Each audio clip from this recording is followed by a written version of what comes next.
જો આ સળગે છે બેટા, સળગે છે ને, આ કુરકુરિયું જે છે એ સળગી રહ્યું છે. કેવા કલરમાં? એક ધુમાડો નીકળે ઉપર કાળા કલરનો, અને વત્તા એ બીજું શું થાય છે?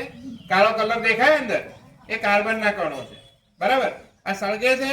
અને હવે જો અહીંયા એ આ તેલ આવ્યું તેલ દેખાય તમને? આમ તેલ નહીં નીકળ્યું. આ કેવું તેલ છે?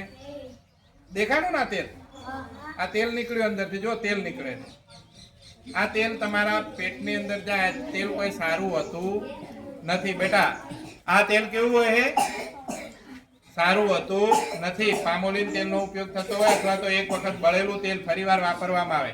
આ જો આ જે છે, આ જે રાખ છે, જો એકદમ પ્લાસ્ટિક ટાઈપ કડક કડક રાખ થઈ ગઈ. પેલું શું હોય? રાખ હોય ને, એ તો વેરાઈ જાય તરત. આપણે આમ કરીએ તો આ જો આ વેરાય હે. હું દબાવું છું તોય નહીં વેરાતી. વેરાય હે? તમે ઘરે કોઈ વસ્તુ બાળો ને, લકડું, તો તમે એની રાખ થાય ને પછી હાથ લગાવશો ને તો એ શું થઈ જાય?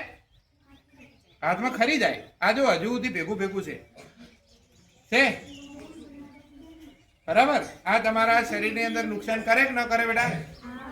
બરાબર? તમે જે ચિપ્સ ખાઓ હો, અહીંયા જો આ ચિપ્સ જે છે એ પણ હળગે.